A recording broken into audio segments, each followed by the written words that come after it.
Bien. Muy bien. Buenas noches a todos. ¿Cómo andan?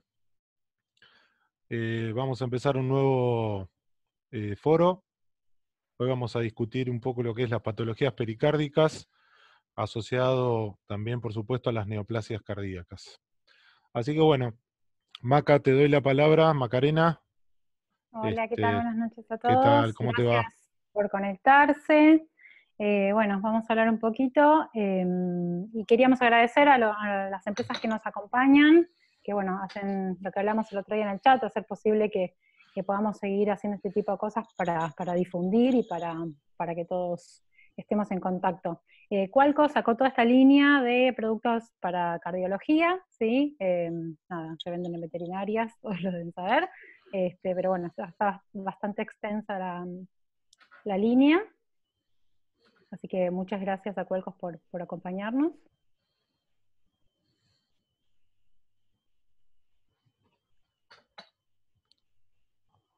Aplicaciones médicas también, queremos agradecerles, son el representante de Sonoscape en Argentina, y tienen toda la línea de productos de Sonoscape, así que el que quiera, ahí está toda la info para que se pueda meter a la página y eso, y chusmear. A ver si cambian el equipo de una buena vez.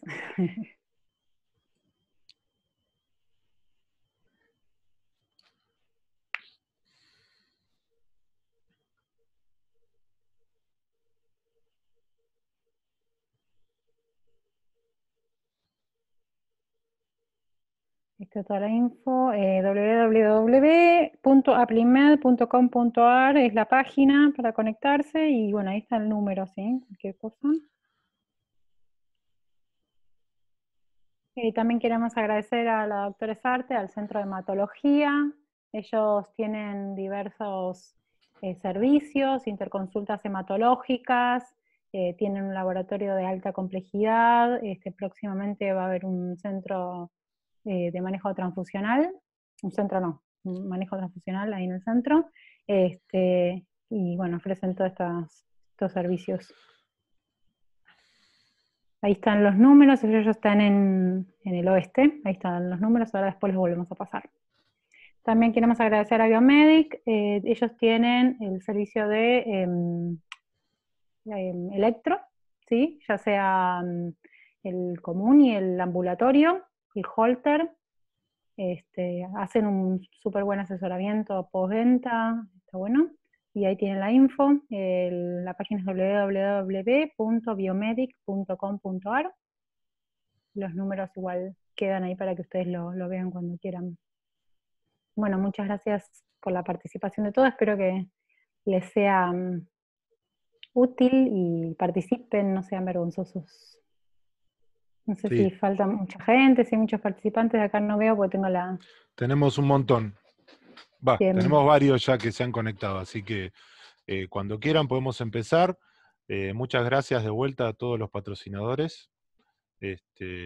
Así que bueno, si gusta Mariana o alguna de ustedes, chicas, Ine o Mariana, compartir pantalla, así empezamos con Dame el tema de un hoy. segundito que le comparto la pantalla y Mariana les charla 2 minutillos. Dale, cómo no. Recuerden que para pedir la palabra o hacer alguna pregunta, lo pueden hacer a través del chat. ¿Mm? Y ahí piden la palabra y les daremos la palabra, ¿sí? Recuerden mantener desactivado su audio, ¿sí? Mientras estamos diciendo las preguntas o lo que fuere, y activarlo recién cuando van a hablar, ¿sí? Así no se escucha el ruido de fondo. Gracias. Mari, ¿estás? ¿Te comparto la pantalla? Estamos. Bueno, buenas noches. Mi nombre es Mariana Sarrail. Vamos a hacer una pequeña introducción al tema y también un pequeño resumen de todos los papers que les compartimos, ¿sí? Bueno, cuando quieras, Ine, me puedes compartir.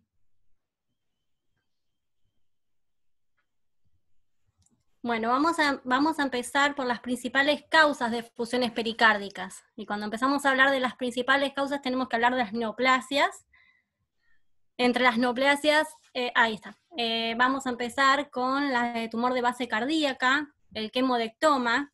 principalmente en razas braquicefálicas, cuyo origen es la aorta ascendente y los grandes vasos. En relación a la signología del quemodectoma puede ser variable y no siempre estar presente. El tratamiento de elección es el quirúrgico con muy buena sobrevida. Cuando hablamos de signología variable, quisimos representarlo con estos dos casos, que son de la doctora Morando, que acá nos prestó las fotos. El primero es un paciente totalmente asintomático que consultó, se lo derivaron por un soplo. Y bueno, la doctora encontró lo que ven en pantalla.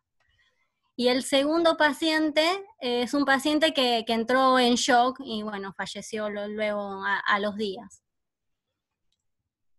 Bueno, sigamos. En relación a neoplasias no podemos dejar de hablar del hemangiosarcoma, muy común en ovejeros y retriever, es hasta el 70% de las masas diagnosticadas y hasta un 30%, según la bibliografía, está relacionado a un hemangiosarcoma esplénico. En relación a la signología también es variable, pero es más frecuente que haya efusión y que haya una gran sintomatología, ¿sí? En relación a la ubicación, ¿dónde lo vamos a encontrar? Principalmente intracavitario, adentro del atrio derecho o en el apéndice auricular, o intramural, en la pared libre del atrio derecho o del ventrículo. Y como tratamiento recomendado es el quirúrgico y médico con quimioterapia. En relación a... ahí está mostrando Inés. Muy lindas las fotos. Bueno, en relación a tumores no menos frecuentes, pero también importantes, podemos encontrar, según la bibliografía, fibromas, mixomas, sarcomas, linfomas, carcinoma ectópico de tiroides y mesoteliomas. Bueno, sigamos con las causas. Esta tan importante que siempre diagnosticamos, la famosa idiopática. Con el principal tratamiento recomendable es la pericardiectomía, encontrando dos técnicas quirúrgicas, que es la toracotomía y una nueva técnica quirúrgica es pericardiectomía toracoscópica. La bibliografía, cuando hablamos de esta técnica, habla de que tiene menor morbilidad, menor dolor el paciente está menos tiempo hospitalizado, y como desventaja, algunos autores hablan que es una técnica más compleja y que tenés menor posibilidad, o sea, el tamaño de muestra para el histopatológico suele ser menor. En relación a esta técnica, la subcomisión científica se encargó de hablar con Martín Marco. Después me encantaría que Sandra cuente un poquito lo que habló con él, porque ya se está realizando en la Universidad de La Plata. ¿Sí? Bueno, en relación a otras causas, menos frecuente, pero también importante, las causas infecciosas. Tenemos las virales, las micóticas, y no podemos dejar de hablar de la famosa Ehrlichia canis. Menos frecuente la hipoalbuminemia, la hernia peritoneo-pericárdica y la ruptura del atrio izquierdo, que genera una efusión pericárdica escasa, pero con una gran sintomatología. Bueno, y por último, entre las causas tenemos la insuficiencia cardíaca congestiva, que principalmente la vamos a encontrar en felinos, como también otras causas PIF, la hernia peritoneo-pericárdica, las causas urémicas, las neoplásicas y las idiopáticas. Muy bien. En base al diagnóstico, ¿qué es lo que encontramos publicado principalmente? El ecocardiograma sigue siendo altamente sensible y muy específico para el diagnóstico de la efusión pericárdica, ¿sí? Puede además encontrar la causa y la severidad de la efusión, como también podemos encontrar, nos da hasta el 80% de posibilidad de encontrar una masa, y con estudios repetidos esta probabilidad aumenta al 88%. También podemos determinar o detectar una enfermedad cardíaca de base, y lo que vemos con el ecocardiograma, que la sensibilidad descripta disminuye con efusiones escasas. En relación a la tomografía, el ecocardiograma no tiene muchas desventajas, únicamente que la tomografía también nos da una información de la extensión de la enfermedad a nivel de abdomen y tórax, a diferencia de cuando nosotros hacemos un ecocardio y encontramos una masa, ¿qué pedimos? Pedimos radiografía de tórax, pedimos ecografía de abdomen, eso es como la única desventaja. Y en relación al diagnóstico de estas patologías y el análisis del líquido de punción, lo que encontramos es que generalmente el análisis del líquido de punción es de poca utilidad, y es, o sea, para el diagnóstico etiológico, y aparte muchas veces no logramos diferenciar las efusiones. Hay que recordar que el hemangiosarcoma y el quemodectoma son neoplasias que exfolian pocas células, entonces eso hace que se dificulte más el diagnóstico. Como novedad encontramos que se describe la evaluación del pH de las efusiones, encontrándolo más alcalino en efusiones de origen neoplásicas que por ahí de efusiones de origen inflamatorias. Después nos gustaría que si alguien tiene experiencia en el uso del pH con las efusiones pericárdicas, que nos cuente, porque en lo personal no suelo hacer medición de pH de las efusiones. Y bueno, para concluir esta leve introducción para poder empezar y soltarnos un poco con el tema de las efusiones, queremos resaltar la importancia del diagnóstico histopatológico para poder arribar a un diagnóstico y a un pronóstico hacia nuestros pacientes. Y tratar de no quedarnos en se encuentra una masa y ya, poder avanzar un poquito más. Bueno, eso es todo. Espero les haya gustado. Bueno, muchísimas gracias, Mariana. Bueno, ahora vamos a empezar con las preguntas que surgieron de este debate. Así que les pido por favor, Inés, si me compartís la pantalla con las preguntas, así las vamos diciendo de a poquito. ¿Mm? No las tengo. No, No. Bueno, Fabi, Maca. No las tengo. Si no, se las busco. Porque en algún lado las tengo. Pero no importa. La primera pregunta, lo que decía es, ¿qué experiencia tienen respecto de la presentación? Si los pacientes, en su experiencia, ¿hay diferencia entre razas? ¿Vienen muy sintomáticos, poco sintomáticos, más o menos sintomáticos? Desde la experiencia, ¿cuál es la experiencia que tienen respecto de esto? Bueno, ¿quién quiere hablar?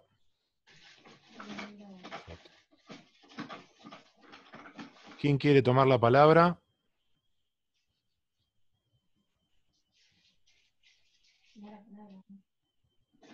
No tengo.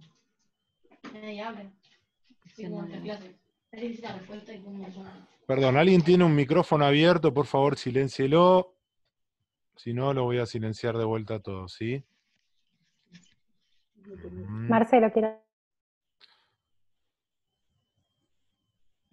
Cristian, ¿por qué no nos comentás? Cristian Jimeno, te doy la palabra. Si querés, ¿por qué no nos comentás? A ver, ¿cuál es tu experiencia?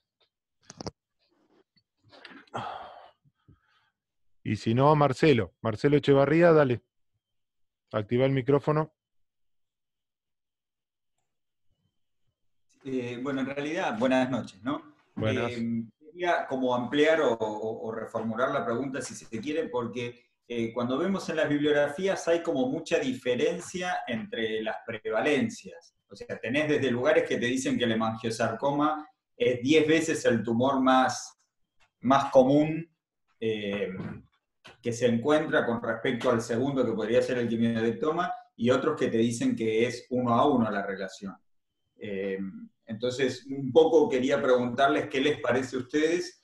En mi caso, les diría que la relación que veo yo habitualmente, y para formularlo mejor, en tumores de atrio, de ubicación de atrio derecho, o tumores de base de corazón, 2 a 1. O sea, veo el doble de por decirlo en forma genérica, hemangiosarcomas que quimiodectomas. Siempre teniendo en cuenta esta dificultad para diagnosticarlos histológicamente, pero tomando este gran grupo. los de atrio derecho y los de base de corazón. Creo que que hay varias cosas que nos complican. Para empezar, es muy difícil, en algún momento, Mariana comentaba esto del énfasis de tomar muestras para poder definir el diagnóstico, pero realmente tomar muestras es muy difícil. Primero, que no todos los pacientes van a cirugía.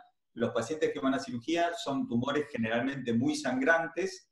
Yo tengo bastantes retos que me han hecho los cirujanos por pedirles que tomen la muestra, porque apenas toman la muestra empieza a sangrar, no para nunca, con lo cual te diría que casi se hace en forma dicotómica: o se extrae el tumor y podés tener una muestra, o se trata de no tomar muestra, y las que tomamos muchas veces nos dieron que eran necrosis o coágulos.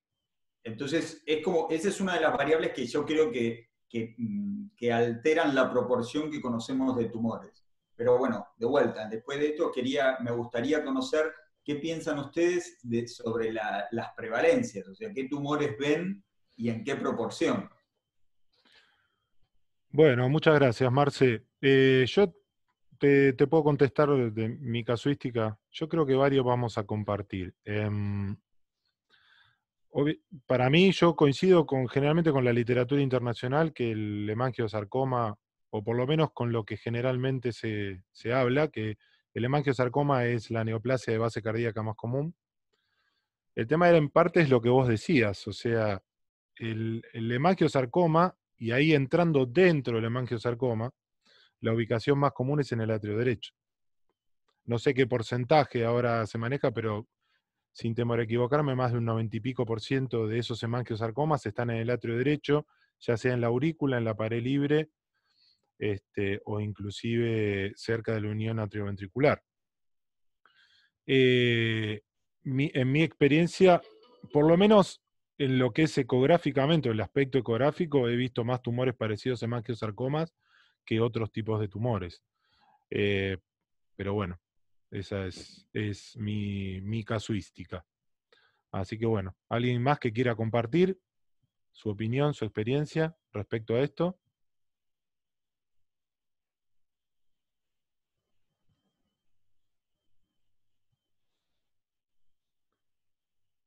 Menos mal que no es radio, porque el silencio en radio es la muerte.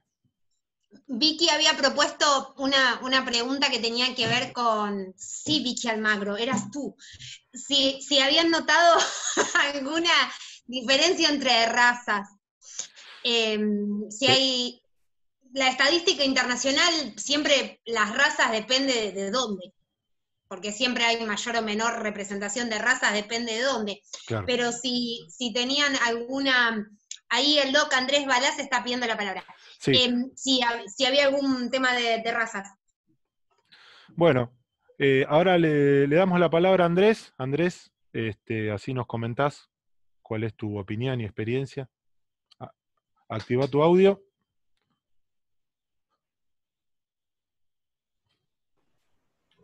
Bueno, con respecto a las razas en general, sin duda es mucho más común en razas de gran tamaño que en razas chicas, eso creo que no hay ninguna duda.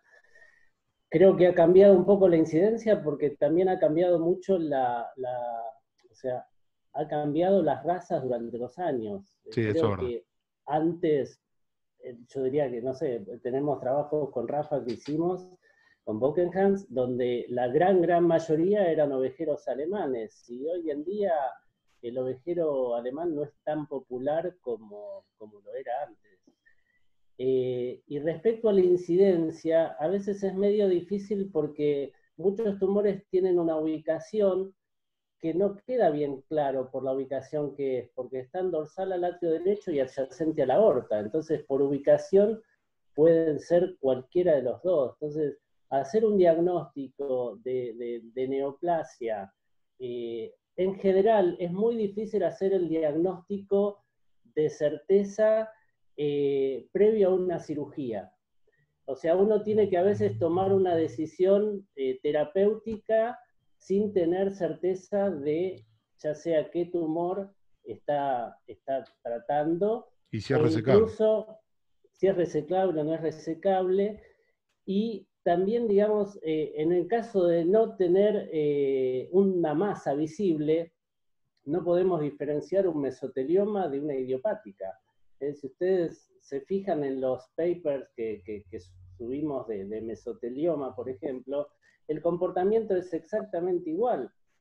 Pueden repetir un taponamiento cardíaco varios meses o varios años después, aún siendo mesotelioma. Entonces, a veces es difícil, digamos, saber cuál es la causa sin hacer una cirugía y sin tomar una biopsia, ya sea del pericardio o, en el caso de los tumores, que personalmente yo, digamos, prefiero no tomar una biopsia ni siquiera durante la cirugía, porque son tumores muy, muy sangrantes. Así que si se puede resecar, se reseca, y si no, creo que directamente haría una pericardiectomía sin tomar muestra del tumor.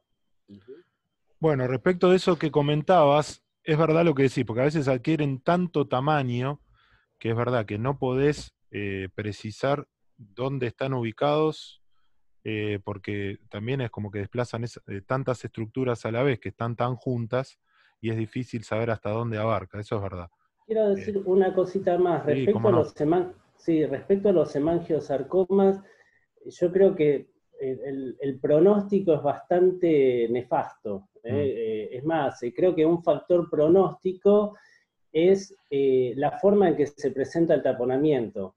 Cuando el animal llega con un taponamiento agudo, es decir, llega en shock, sin un cuadro típico de ascites, como en la mayoría, que se produce el acúmulo de líquido lentamente, cuando el taponamiento es agudo, en general el pronóstico es bastante severo, porque ocurre que por ahí los punzamos, hacemos una primera pericardiocentesis, y esos pacientes rápidamente, en pocas horas o en 1 o 2 días, vuelven a hacer un taponamiento, muchas veces hacen un taponamiento agudo, y no nos dan tiempo ni a programar una cirugía, ni muchas veces a hacer una segunda pericardiocentesis. Y creo que muchos de esos pacientes son hemangiosarcomas, son tumores terriblemente sangrantes. Muchas gracias, Andrés. Le damos la palabra a Anderson Machado. Dale, Anderson, activa tu audio. Buenas noches. Hola a todos, buenas noches. Primero, un gran saludo a todos, qué dicha verlos y escucharlos.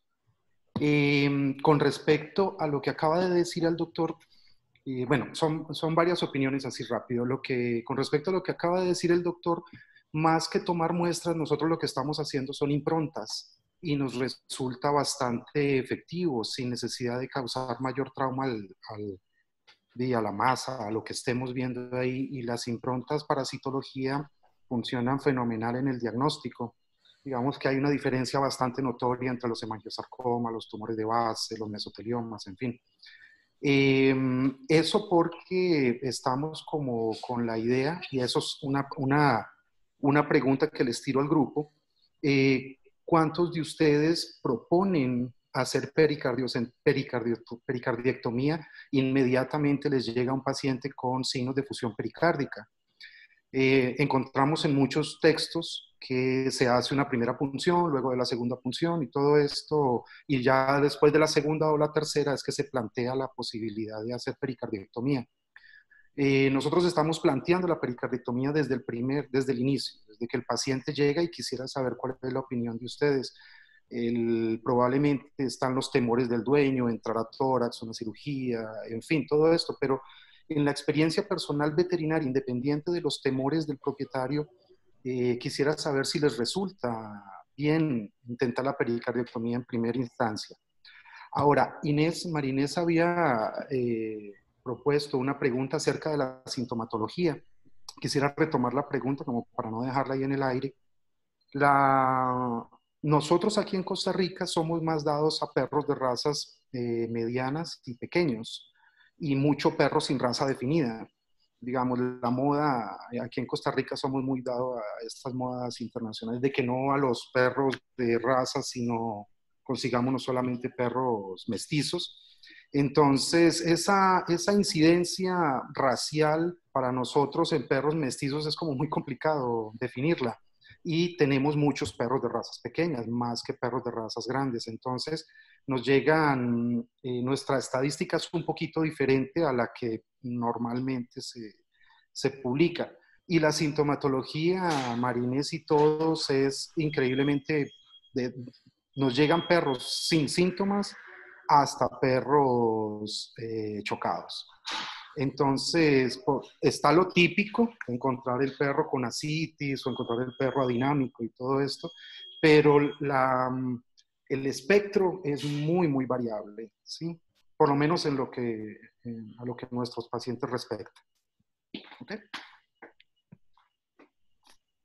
Tan, tan. Bueno, muchas gracias, Anderson. Marcelo, ¿querías comentar algo respecto a esto? Sí, quería contestarle a Anderson. La verdad que yo comparto plenamente el criterio. Yo indico la primera vez que encuentro una efusión que tenemos que hacer una toracocentesis directamente, la pericardiectomía, básicamente porque creo que en muchos de los lugares donde se establecen estos criterios de punzar varias veces, son lugares que cuentan con una infraestructura donde el paciente sale corriendo y encuentra un centro donde pueden hacer las toracocentesis, las pericardiocentesis de forma, digamos, rutinaria. En mi experiencia, por los lugares donde yo me muevo, tenemos muchos pacientes que se han muerto después de una pericardiocentesis, ya con turnos de cirugía para 5 o 6 días. Nosotros la rutina que hacemos para la cirugía es pedirle ecografía de abdomen y rayos X de tórax y análisis de sangre. A veces en esos 3-4 días que tardan eso, ya con turnos se han muerto pacientes porque no llegan a ningún lugar donde puedan resolver el tema del taponamiento. Entonces, simplemente por una cuestión práctica, nosotros le explicamos esto a la gente. Yo les suelo indicar, ya en ese momento les indico una interconsulta con el cirujano y les digo que vayan a hacer la cirugía o no, quiero que hablen con el cirujano para ir ganando tiempo, porque nos pasa esto, que se nos adelantan con las complicaciones. Particularmente, después seguramente este es un tema que debatiremos más adelante sobre las indicaciones quirúrgicas cuando uno encuentra un tumor de atrio derecho o cuando encuentra uno de base cardíaca. Pero la realidad es que nosotros le indicamos la pericardiectomía de entrada. Generalmente lo encaramos diciendo que lo que estamos indicando es la pericardiectomía y que si tenemos suerte se intenta sacar el tumor, que es una cirugía con un riesgo mucho más alto intentar sacar el tumor que hacer la pericardiectomía, pero que las fichas están puestas en la calidad de vida y obviamente se les explica que muchas veces ya se considera que el tumor está diseminado y por un lado va digamos, el tema estrictamente oncológico con el destino que ya tiene fijado ese animal y por otro lado el tema del taponamiento, la calidad de vida y evitar que tenga una muerte muy cruel como ustedes saben que es esto del taponamiento.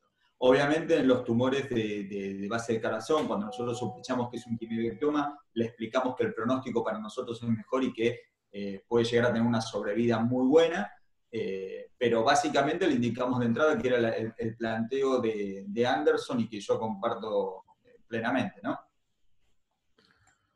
Bueno, antes de darle la palabra a Pablo, yo quería comentar algo respecto a eso. Yo coincido con ustedes, porque además hay otra cuestión.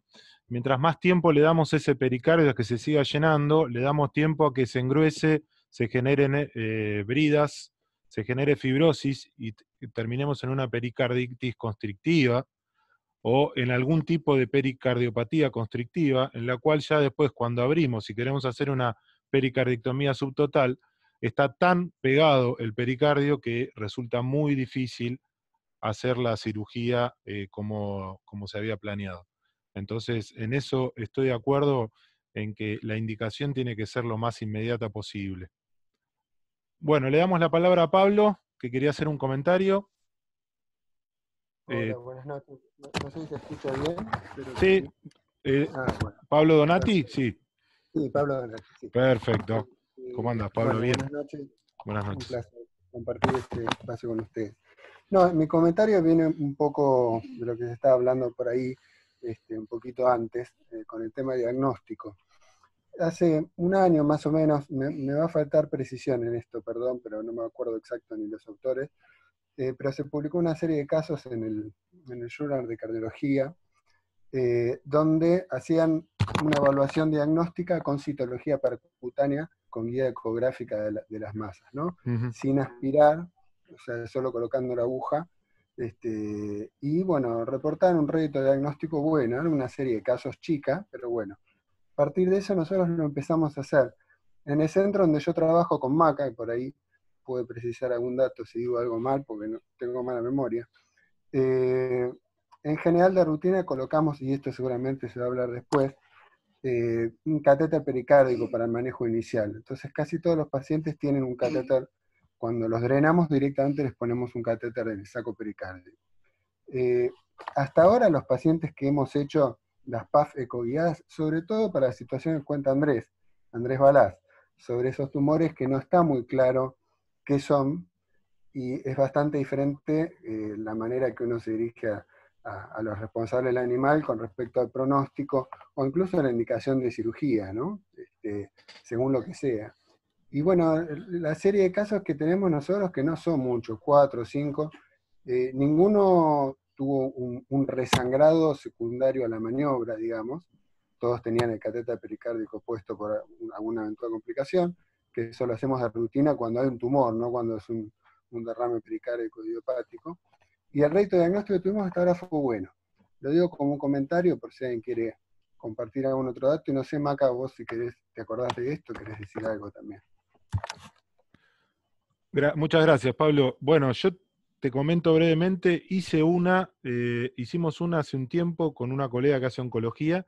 Yo particularmente uso agujas espinales, porque la ventaja que tiene es que como entran con un fiador, no se te mete líquido antes de ingresar a la masa. Entonces una vez que estás en la masa, sacás el fiador, y yo tampoco uso aguja jeringa acoplada, sino que muevo directamente la aguja y con eso sacamos bastante muestra. Lo hicimos una sola vez y tuvo un diagnóstico bastante certero, digamos, parecía un tumor mesenquimático, o sea que podía ser un hemangiosarcoma. Le damos la palabra a Alejandro Graciano. Ale, buenas noches.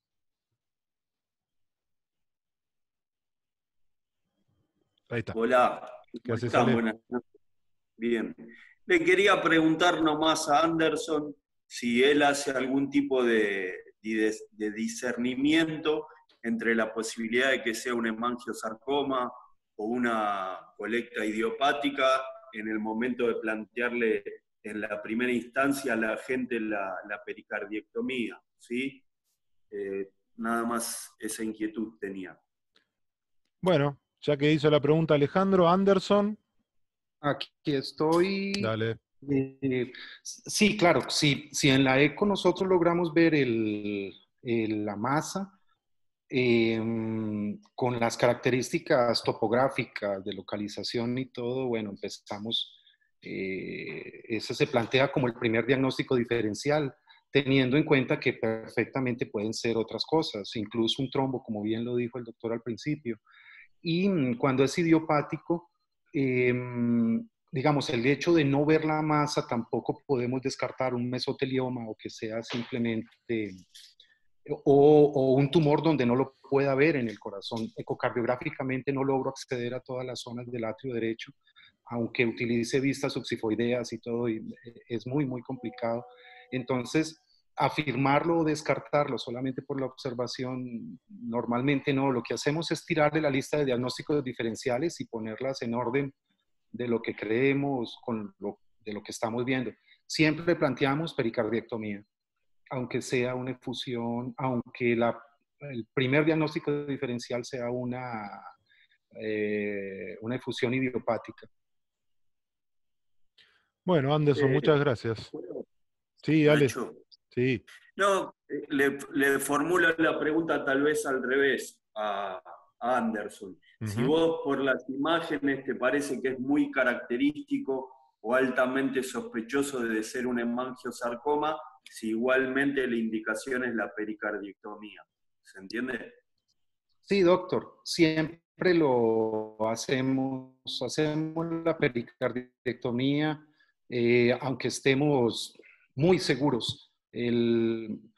También lo hacemos por un asunto de sobrevida, no necesariamente, digamos, es el dueño el que toma la decisión de cuánto tiempo más va a vivir o si se plantea la eutanasia. Sabemos que el hemangiosarcoma tiene un muy mal pronóstico, hacen metástasis rapidísimo, pero eso no nos detiene para plantearlo, Doc. Siempre lo hacemos, aunque pensemos que sea un hemangiosarcoma. Muchas gracias, Anderson. Macarena, ¿querías hacer un comentario? Sí, un comentario, quería responder a lo que había dicho Pablo, que yo estuve en una sola de las punciones y también, salió bien, pero lo que tiene de beneficioso el dejar el catéter colocado es el hecho de no tener que sedar y volver a repunzar al paciente varias veces, hasta despierto lo haces la maniobra, y la verdad es que la duda mía en un principio cuando lo empezamos a hacer era, es obvio que esta sonda, porque es una K35 Rivero, la que todos conocemos, se va a mover y se va a salir, es obvio en la primera, y la verdad es que no, se mantiene ahí colocadita. Pueden pasar, después de un tiempo, que el perro tironee y se lo saque, pero la verdad es que queda ahí y está bueno para no tener que hacerle varias punciones, que tal vez te lleva a decidir más rápido una pericardiectomía, porque lo sedaste 1000 veces y se lo hiciste. También si lo dejaste eso puesto ahí y lo vas monitoreando todos los días, capaz que no tenés que punzarlo varias veces. Eso está bueno. Muchas gracias, Maca. Bueno, acá comentan por el chat, y esto es verdad porque hay un trabajito, un par de trabajos que hablan al respecto, que la medición de troponinas, en coincidencia con una masa de base cardíaca, permite sospechar de la presencia de un hemangiosarcoma. Parece que hay una asociación muy fuerte entre la elevación de troponinas y los hemangiosarcomas. Si bien no es específica del hemangiosarcoma ni patognomónica, en asociación con una masa, si nosotros medimos las troponinas, si están muy elevadas, por encima de determinado nivel, podemos llegar a sospechar con mayor fuerza la presencia del hemangiosarcoma. Bueno, Sandra Matoni quería preguntarle algo a Pablo Donati. Sandra. Hola, buenas noches a todos. Bueno, en realidad medio lo contestó Maca. Quería saber qué tipo de catéter colocaban, pero bueno, es el viejo truco de la K35 y la sonda Rivero, de Rivero adentro del catéter 14. ¿Por cuánto tiempo lo dejaban colocado? Y después, una pregunta general es si todos hacen coagulogramas previos a hacer todas estas maniobras citológicas o quirúrgicas o lo que fuera, o van a hacer punciones, aspiraciones o punción sola. Eso es mis preguntas. Bueno, antes que conteste Pablo, yo te contesto de mi parte. Si bien en la bibliografía dice que para las PAF, para las punciones, no es necesario o no es mandatorio hacer coagulogramas, yo como hago varias punciones covidadas, pues trabajo con una oncóloga, lo estamos haciendo rutina, o sea, lo pedimos igual. Aunque la muestra sea citológica, lo pedimos igual y obviamente, como ustedes ya saben, 48 horas antes, como muy tarde, tiene que estar el coagulograma hecho y obviamente con valores normales y con recuento plaquetario. Le dejamos a Pablo Donati para que responda. Pablo. Bueno, Sandra, sí, te digo. Mira, usamos dos opciones. Una la que dijo Maca, que es la opción de bajo costo, digamos. Y lo que intentamos hacer cuando está disponible el recurso, sobre todo, es colocar un acceso vascular central con la técnica de Seldinger modificada. Es una vía central comercial, digamos. A mí me gusta mucho más porque son mucho más rígidas, entonces duran más y no pasa esto que después del día 2 o 3 por ahí se colapsa y deja de venir por una cuestión de material, ¿no? O sea, si podemos, usamos un acceso vascular central. Si no tenemos en ese momento, o no hay del tamaño, o hay algún problema económico, bueno, usamos lo que contó Maca, que es el catéter 14G con la sondita Rivero adentro. Y en cuanto al tiempo, en general lo dejamos, si te tengo que decir un promedio, te diría 3 días, pero lo vamos chequeando. Yo trato que cuando hay alguien donde donde trabajamos con Maca que haga cardiología, para mí lo ideal es que no aspiren para ver si viene, para evitar desangrados inducidos, sino que chequeen con eco.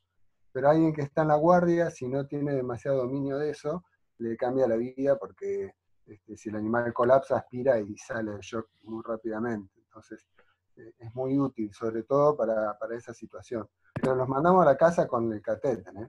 O sea, cuando están bien y hay un tumor, muchas veces los mandamos y se los sacamos a los 3, 4, a veces un poco más incluso. Bueno, eso es todo, gracias. Muchas gracias, Pablo. Gracias, Pablo. Bueno, le damos la palabra a Sebastián, que estaba esperando ahí hace rato. Dale, Sebas. Sebastián Hola, González. ¿qué tal? Buenas noches a todos. ¿Cómo andás? No, bien, ¿cómo andan? Quería comentar una cosa de laboratorio en cuanto a lo que dijo Anderson del diagnóstico por impronta. Yo la verdad que no comparto esa digamos, forma de diagnóstico, sobre todo en los mesoteliomas y los hemangiosarcomas, que son tumores que exfolian pocas células. Y si hay algo de lo que sabemos, lo que hacemos en laboratorio, es que el diagnóstico del mesotelioma por citología es un diagnóstico poco sólido. ¿Sí? Tiene que ser por histopatología, porque las células mesoteliales se confunden fácilmente en las reactivas, en un pericardio que está inflamado, una pleura, un peritoneo a veces, con las células neoplásicas, por lo cual ningún patólogo va a jugarse a decir que hay un mesotelioma por citología.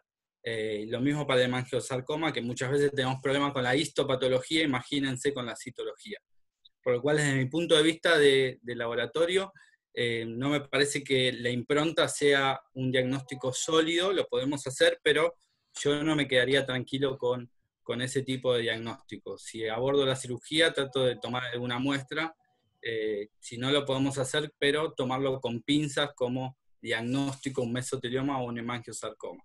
Con respecto al coagulograma, desde ya siempre es recomendable que hagamos un coagulograma completo, pero tener presente que muchos pacientes que tienen neoplasias cardíacas tienen coagulopatías fibrinolíticas, por lo cual van a tener tiempo de protrombina, KPTT normal y tener una coagulopatía. Por lo cual, si quiero quedarme tranquilo, la única forma de saberlo sería con un método Rotem, que es la tromboelastometría, que lo hace la doctora Sarte acá en zona oeste, que permite ver tanto las coagulopatías fibrinolíticas como los trastornos de formación del coágulo. Pero siempre sería recomendable tener mínimamente un coagulograma, ¿no? Eso era lo que quería comentar. Gracias. Muchas gracias, Sebas. Miguel Marroquín, me parece que quería comentar algo y también quedó medio colgado.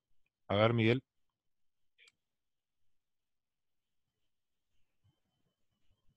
Activa tu audio, por favor. Ahí está. Hola a todos, ¿cómo andan? ¿Cómo te va? ¿Cómo les va? Tenía una duda con respecto al catéter, el K35, porque he visto la técnica aquí regularmente, por lo menos en Lima. Los que estamos trabajando aquí en Lima, en Perú, hacemos casi siempre pericardiocentesis, entonces quería saber exactamente el catéter, porque lo estuve buscando, he visto la técnica, la he visto allá en Argentina, pero acá no la hacemos regularmente, el tema de la cateterización. Si alguien tiene la imagen del catéter, si la puedo enviar. Mirá, Miguel, no es un catéter, en realidad es una sonda. La sonda K35 es una sonda originalmente de uso nasoesofágico o nasogástrico, que es una sonda pediátrica, ¿sí? Que tiene múltiples usos. En veterinaria también se usa como sonda urinaria. Es una sonda estéril, blanda, y especialmente se usa la K35 Rivero, porque es la única que entra dentro de las que son las K35, esa medida es la única que entra dentro del catéter 14G, que es el cono naranja, que es prácticamente el único, el más grande que se consigue, por lo menos acá en Argentina, de rutina. Si bien hay catéteres más grandes, está el 12G, que es un catéter más grande, pero acá creo que prácticamente no se consigue. Entonces, lo que se hace es, se cateteriza con el catéter 14G, se saca el fiador y se ingresa la sonda usando el catéter como guía para ingresar a la cavidad pericárdica. Entonces lo que dejás puesto es la sonda K35. Por eso es lo que te permite el drenaje continuo. ¿Se entendió? Perfecto, gracias. Ahí José Manuel me está mostrando la imagen excelente. Gracias, Pablo, también me mandaron la imagen. Gracias. Genial. Bueno, buenísimo. Sí, acá te mandaron la imagen. Bueno, tiramos otra pregunta. ¿Alguien quiere comentar algo más? Si no, Ine, tirame otra preguntita. Estamos. Otro tema. Respecto de lo que comentaba Mariana en la presentación del ecocardio, ¿sí? Como el método diagnóstico que utilizamos todos para estas, o que todos tenemos disponible para estas patologías, ¿qué miden? ¿Miden las cámaras cardíacas en el perro con efusión, en el perro taponado? ¿Miden la efusión como para ver la evolución? Y en el caso de no encontrar masa, ¿cómo la siguen? Buscan, bueno, acá hoy estamos re internacionales, no sé, buscan Ehrlichia, buscan hemoparásitos, que está en relación al paper que compartió Seba los otros días. A partir del ecocardio, ¿qué miden y cómo sigue? Miden paredes, miden la efusión, si no aparece la masa, ¿cómo la siguen? Bueno, a ver quién quiere responder esa pregunta.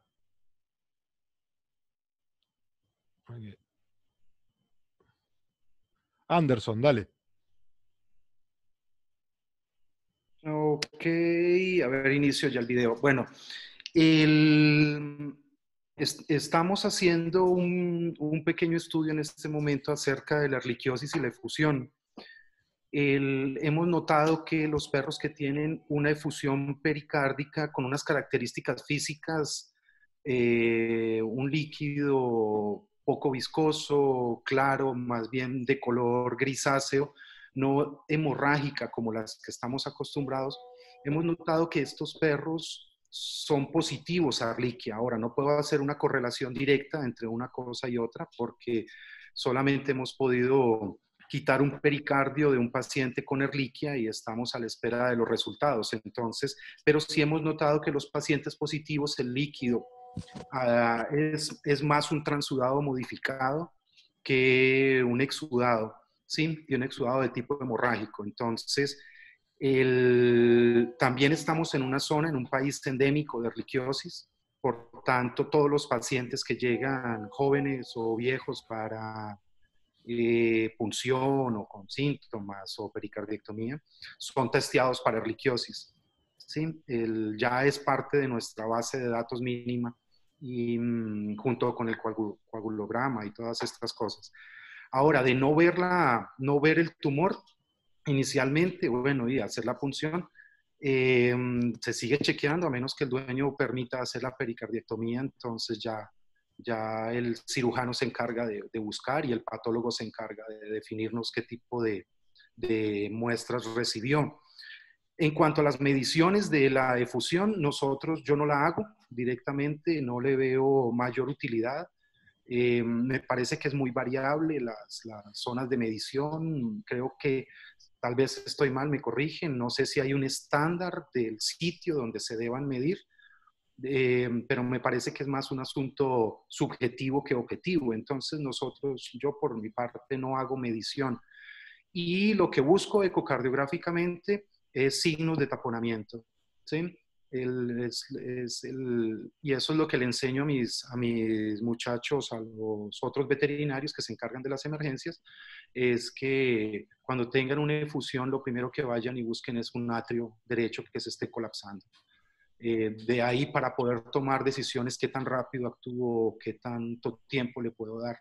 Sí, me pasa que si no estoy en la clínica, ellos me toman las imágenes y eso es lo que tienen que buscar para cuando yo llegue ya a hacer el resto del protocolo. Entonces, así concluyo las infecciosas. Bueno, y otra cosa importante es una efusión pericárdica en un paciente muy joven. Estamos hablando de un paciente de pocos años, 2 años, 3 años, que nos llega con efusión de zona endémica. Tenemos una alta sospecha de infecciosas, Ehrlichia principalmente. Muchísimas gracias, Anderson. Bueno, nos tomamos un momentito que la doctora Macarena Sayas va a hacer unos anuncios. Maca, todo tuyo.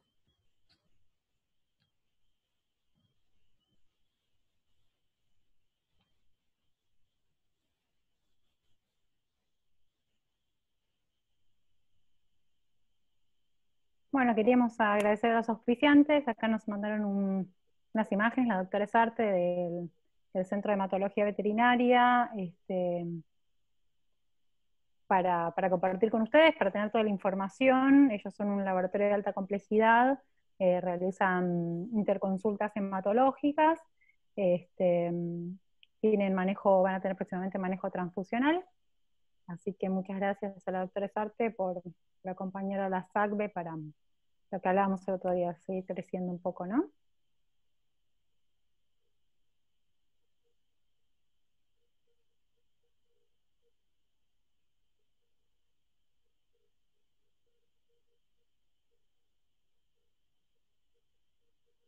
Ahí están todos los datos.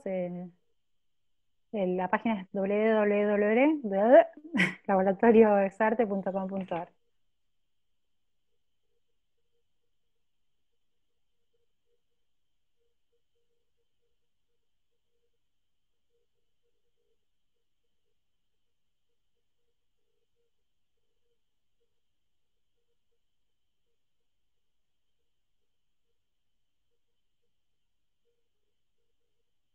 Y agradecemos a Qualco con todos sus nuevos productos que fueron adquiriendo en los últimos tiempos.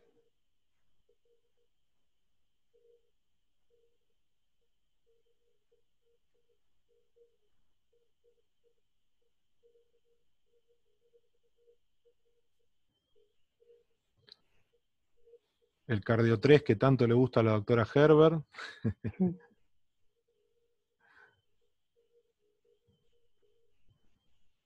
Una línea muy completa de productos cardiológicos, tiene Qualcos, recomendables. Y agradecemos a Aplicaciones Médicas, es el representante en Argentina de Sonoscape. Tiene todos esos equipos divinos. Así que ahí entran a la página www.aplimed.com.ar y se fijan a ver qué pueden comprar.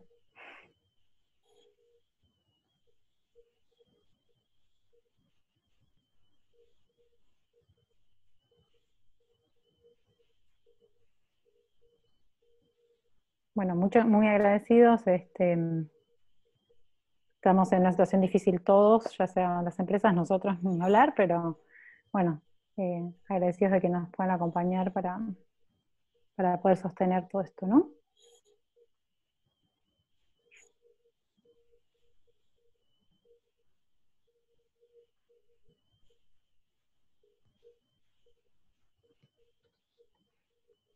La Biomedic tiene la línea de SG veterinario y ambulatorio, Holter, www.biomedic.com.ar. Se meten y chusmean un poco. Gracias a todas las empresas por acompañarnos. Y ahora seguimos charloteando. Muchas gracias, Macarena. De nada. Muy bien. Veo que ya varios ya querían preguntar. A ver, teníamos a Sandra que quería hacerle unas preguntas a Anderson. Dice, además de testear para Ehrlichia, ¿testean para otros hemoparásitos, Anderson, hepatosón, babesia, leishmania y todos los etcéteras que se te ocurran? A ver, nosotros tenemos aquí, Leishmania no es endémica, entonces no es algo que tengamos en consideración.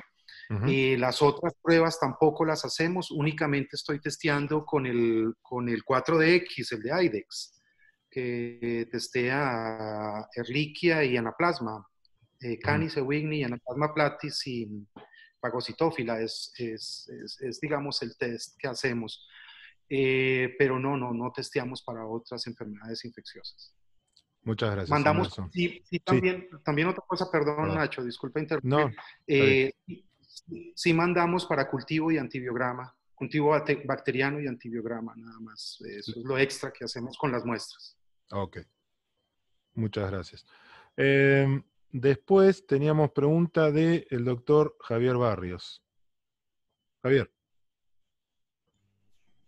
Perdón, pensé que estaba antes que yo. Estaba Pili, decía, no sé. Ahora bueno, la habilitamos. No hay problema.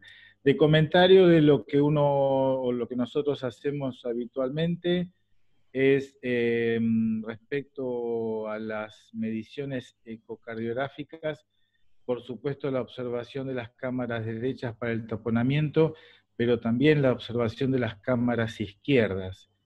La tendencia a medida que el proceso va avanzando es el colapso también de las cámaras izquierdas, o sea que también hay que evaluar el funcionamiento izquierdo. De hecho, muchos perros se presentan con síncopes, y el síncope justamente es a consecuencia de la disminución del llenado ventricular izquierdo.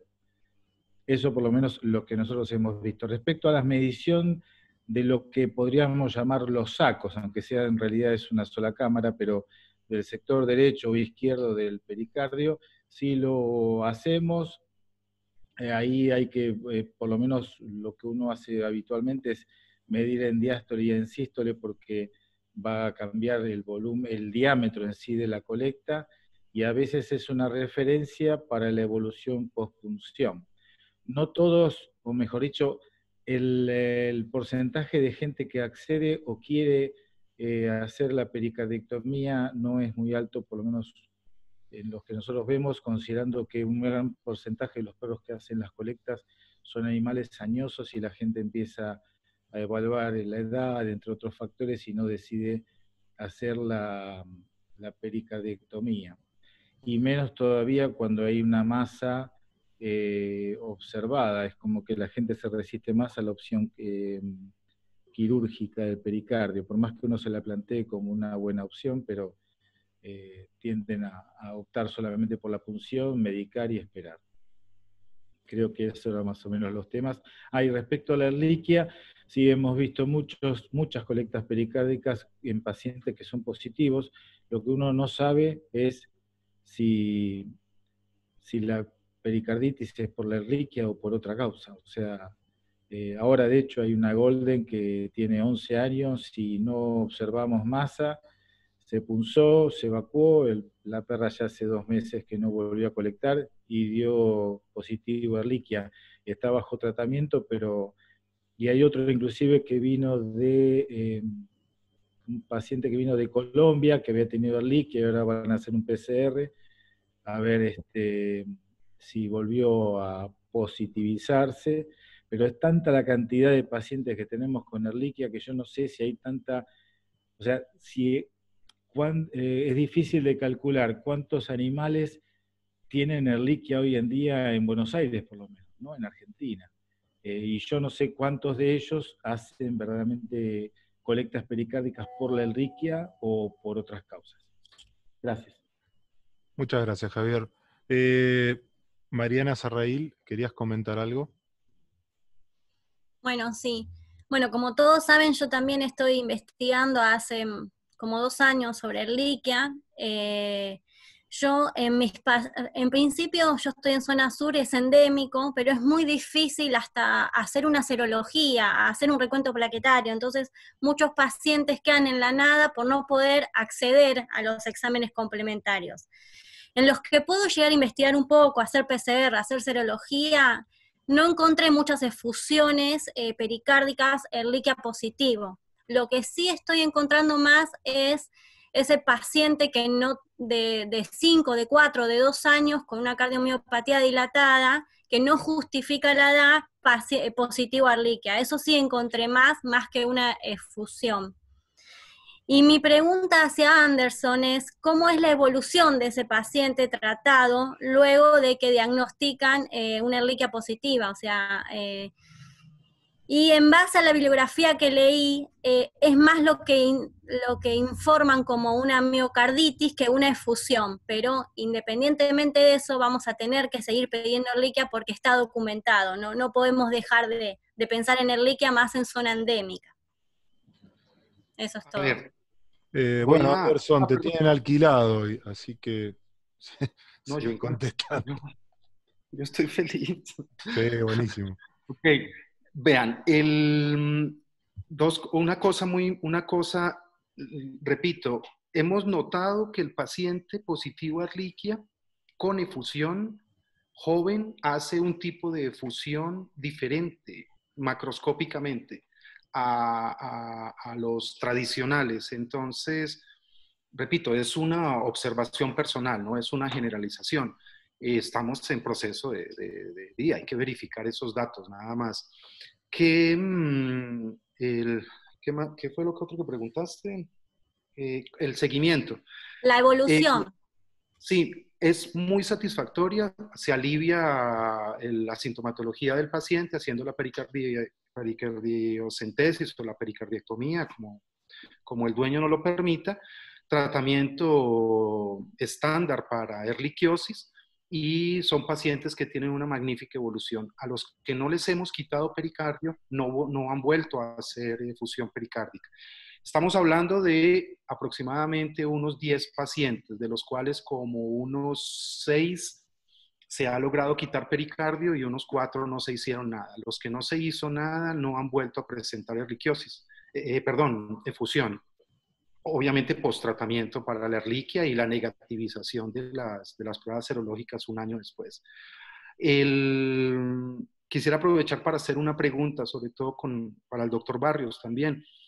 En cuanto a las medidas, ¿tienen ustedes en consideración la posibilidad de que el paciente haga disfunción diastólica? Es decir, se le presta atención a los pacientes con efusión pericárdica a la función diastólica. Muchas gracias, Anderson. Javier, ¿querés responder?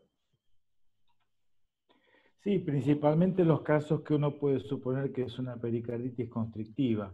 Hay veces con muy poco volumen ya hay un cuadro de colapso.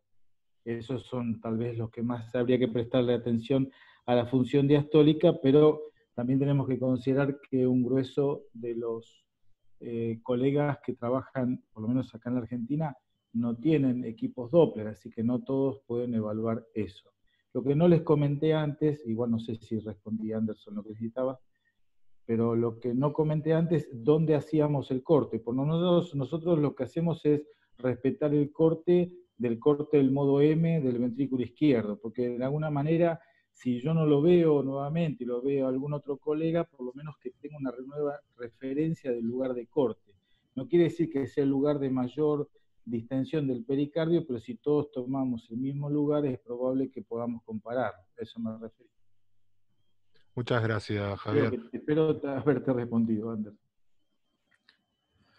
Bueno, estaba Alejandro Graciano, que quería comentar algo o quería preguntar algo. No, quería comentar algo respecto... Sí. Quería comentar algo respecto de la primera intervención de Javier, respecto de la evaluación del ventrículo izquierdo, ¿sí? Muchas veces esa evaluación, al menos lo que nos pasa a nosotros, es que la logramos hacer más de una manera cualitativa que cuantitativa, porque sobre todo cuando está muy avanzada el taponamiento cardíaco y la modificación de la hemodinamia de ese corazón, bueno, tomar las medidas y evaluarla de acuerdo a las tablas que tenemos nos resulta un poco difícil. Entonces muchas veces saber si ese paciente tenía una patología de base en base a las mediciones que uno pudiera tomar en ese momento, bueno, nos resulta un tanto imposible. Por eso, bueno, creo que esa visualización del ventrículo izquierdo y el tratar de entender cómo está funcionando es más una cuestión cualitativa que una cuestión cuantitativa, al menos en lo que a nosotros concierne, ¿no? Eso nomás. Muchas gracias, Ale. Sebastián, ¿querías hacer un comentario o una pregunta? Sebastián González. Sí, hola, ¿qué tal? Buenas noches de vuelta, perdón que esté insistente hoy. Quería comentar sobre el diagnóstico de la Ehrlichia, que por eso les había mandado el artículo al chat. A nivel internacional, la incidencia de fusiones por Ehrlichia, por hemoparásitos, es muy baja. Y la realidad es que cuando todos hablan de un positivo Ehrlichia, ¿sí? Tenemos que saber que la inmunocromatografía y la ELISA ya no son métodos de diagnóstico que estemos utilizando para el diagnóstico etiológico de la Ehrlichia monocitogénica, ¿sí? Tenemos que hacer PCR. El 50% aproximadamente de la población de los caninos de la ciudad de Buenos Aires y el Gran Buenos Aires es positivo a la Ehrlichia. Por lo cual, que sea positivo no quiere decir que tenga una efusión por Ehrlichia. Lo único que podemos correlacionar que ese paciente con efusión tenga un PCR positivo de Ehrlichia, digamos.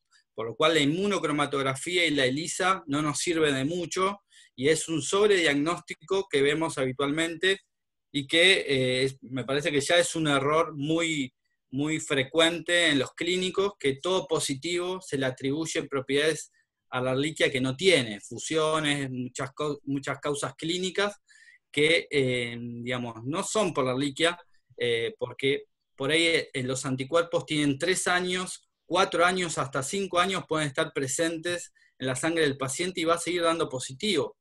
Muchas veces también se utiliza erróneamente el test para controlar la evolución al tratamiento, la respuesta al tratamiento, algo que no sirve. Por lo cual la única relación que podemos hacer con los hemoparásitos y las efusiones son los diagnósticos a través de PCR. Si no, el diagnóstico por inmunocromatografía o ELISA no nos permite relacionar la efusión con un hemoparásito, porque solo pone en evidencia anticuerpos y un contacto remoto posiblemente con la bacteria en este caso. Así que para tenerlo presente, solamente indicamos PCR de Ehrlichia, no inmunocromatografía, para buscar una infección en curso. Eso es lo que quería comentar al respecto, y por eso les había mandado el trabajo, porque la verdad que hoy vemos que a todos los pacientes se le atribuye responsabilidad de la Ehrlichia. Es positivo a Ehrlichia, entonces tiene problemas neurológicos, tiene fusión, tiene glomerulonefritis. Digamos, la Ehrlichia es como el chivo expiatorio actualmente de muchas cosas que no buscamos. Sí. ¿Sí? Así que hay que tenerlo presente, eso era lo que quería aportar. Gracias. Gracias, Sebas. Y yo particularmente coincido con vos. Hay una especie de erliquiosicosis dando vueltas hace ya unos años, por lo menos en nuestro país, que es relativamente novel respecto de otros países. Y es verdad, yo veo, bueno, varios de nosotros que vamos de un lado para el otro, es positivo a Ehrlichia, y entonces la Ehrlichia es responsable de eso que le pasó. Y capaz que el paciente no tiene cambios hematológicos, no tiene signos específicos. Bueno, es difícil hablar de signos específicos de Ehrlichia, pero es como que ahora la Ehrlichia captó todo y las otras enfermedades desaparecieron. Pero bueno, es la realidad que tenemos hoy en día. Muchas gracias por el comentario. Bien, Osvaldo, ¿querías comentar algo?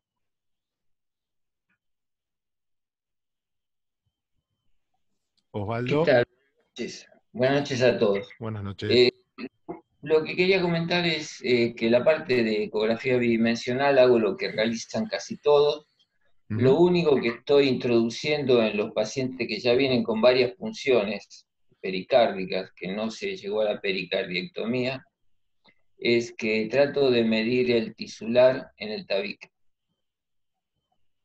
Esto me puede determinar una pericarditis constrictiva por el aumento de la altura que puedo obtener en ese tisular.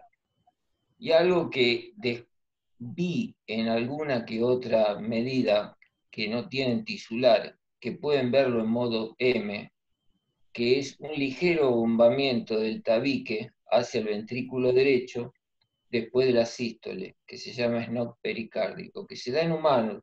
Yo lo vi en pacientes que tienen colectas pericárdicas leves, que ni están taponados, pero mantienen un pericardio engrosado. Lógicamente se recomendó la pericardiectomía, pero en la zona donde yo trabajo, en la conurbano, es muy difícil convencer a veces a los dueños para someterlo a una intervención quirúrgica. Siempre esperan a veces la segunda punción. Y una cosita más, el único que me pongo muy firme para introducir a un perro a cirugía es cuando veo un tumor de aurícula derecha. porque es muy probable que después de la punción ese perro haga un taponamiento agudo, y la única opción que le doy al dueño es que ese perro no se muera de un taponamiento agudo. Todo lo demás lo puede tener en contra. Nada más que eso, ¿viste? Y todos los clínicos de la provincia de Buenos Aires tienen un concepto.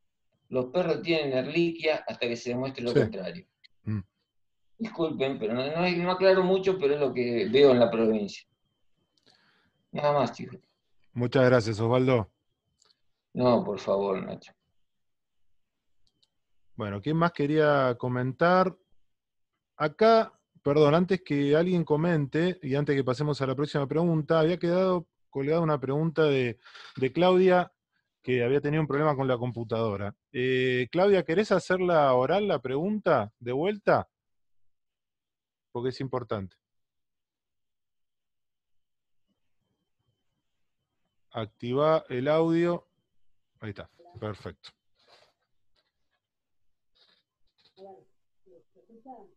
Se escucha bajito. Si no, espérame. La pregunta de Claudia, te la voy a leer yo. Claudia dice, ¿ustedes están recomendando pericardiectomía en neoplasias con drenaje con hematocrito cercano al sistémico? La pregunta es, cuando nosotros tenemos, porque yo me perdí una parte, pero realmente mi experiencia es que los hemangiosarcomas, cuando nosotros hacemos un drenaje y el drenaje es muy sanguinolento, la pericardiectomía lo que conduce es a una metástasis rapidísima. O sea, en menos de 15 o 20 días que tengo metástasis en todo el tórax. Entonces, ahí es donde me permitís que ustedes igual están recomendando la pericardiectomía. Lo que dijo, bueno, no se escuchó bien, Claudia, pero más o menos lo que dijo Claudia es que en los hemangiosarcomas hacen metástasis muy rápido. Dijiste en menos de 4 meses, dijiste, hacen metástasis. 15 a 20 días. En 15 a 20 días. Que si igualmente están recomendando la pericardiectomía, tratándose un tumor que tiene un avance muy rápido y un gran potencial metastásico. ¿Quién quiere responder? ¿Se entendió la pregunta más o menos?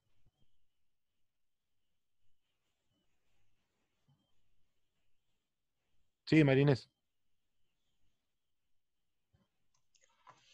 En realidad, la bibliografía lo que recomienda es que para hemangiosarcoma la pericardiectomía sola no tiene sentido. O sea, únicamente si sirve para toma de muestra y después tratamiento, porque como todo hemangiosarcoma es de bastante mal pronóstico, metastatiza rápido y todo, y en general la bibliografía no, si no van a hacer tratamiento posterior no recomienda la pericardiectomía. A diferencia de los tumores de base cardíaca, que en general, como histológicamente hablando, son benignos, con pericardiectomía muchas veces tienen tiempos medios de sobrevida largos después. Pero para el hemangio en general, si no van después con doxocarbo o alguna quimio para sarcomas, sí, es verdad, no caminan. O sea, básicamente la pericardiectomía solitaria en los hemangiosarcomas no está recomendada. No, por la bibliografía más o menos actualizada, no. Va, que yo haya visto. Sí, perfecto. Marcelo Echevarría, ¿querías hacer un comentario? Sí, quería hacer un comentario respecto de esta pregunta de Claudia.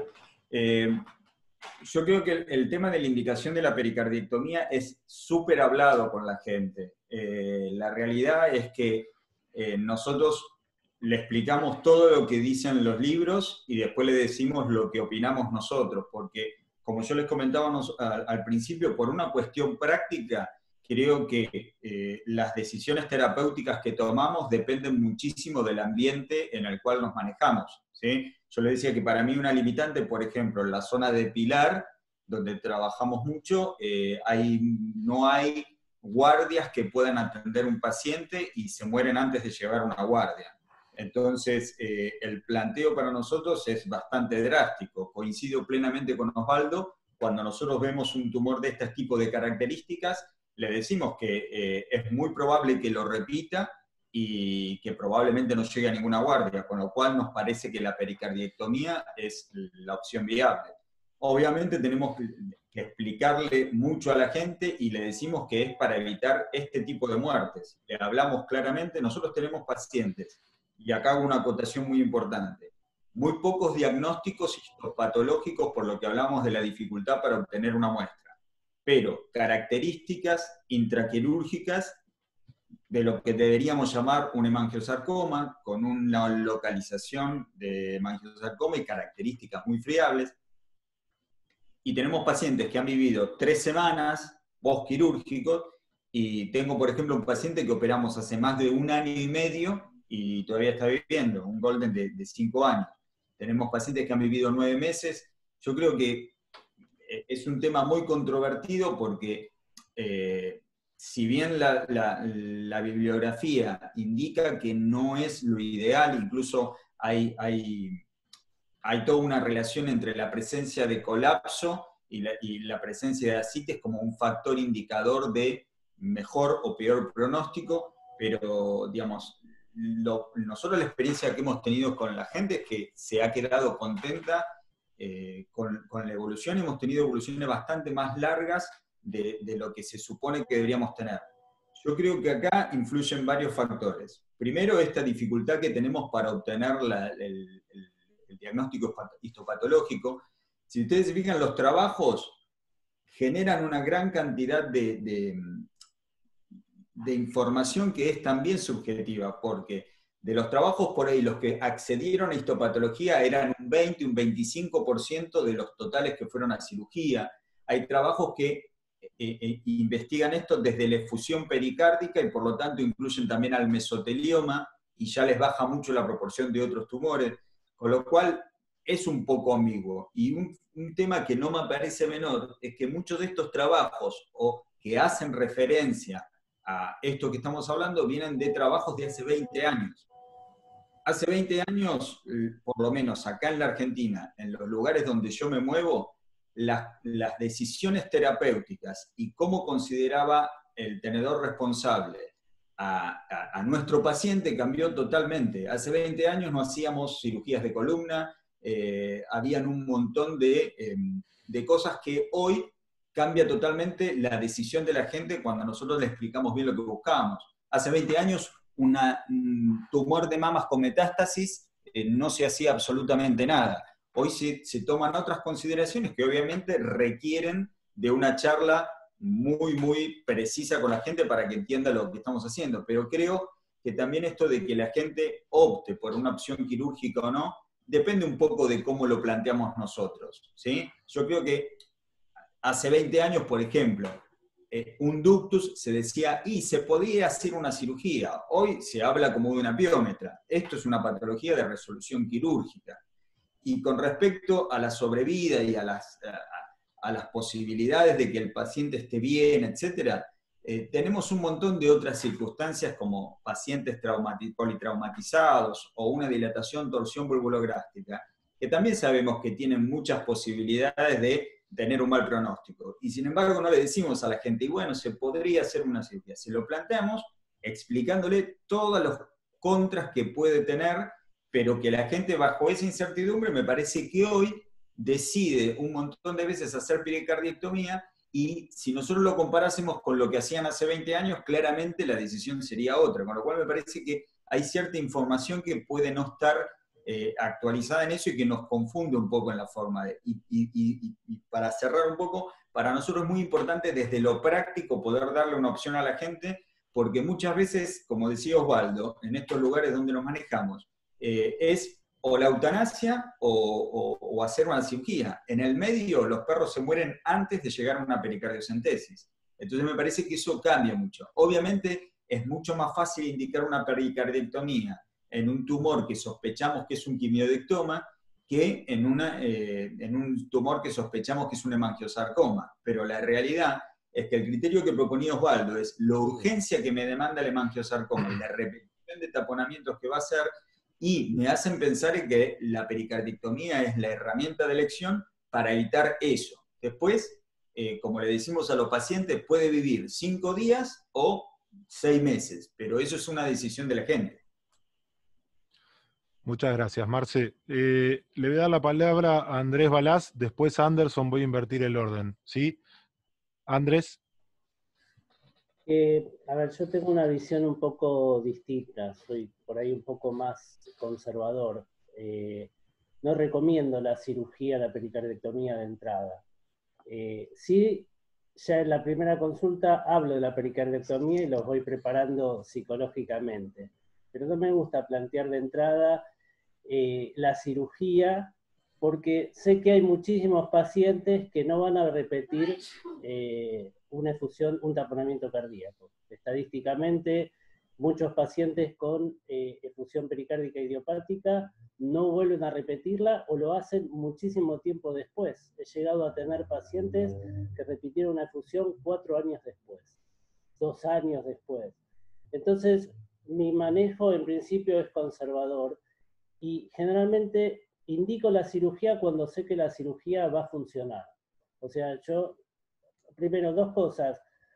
Por un lado, generalmente los pacientes que vienen con ascites y que hicieron una efusión lenta, porque para que tengan ascites, generalmente la efusión se produjo lentamente, es muy difícil que hagan un taponamiento agudo posterior.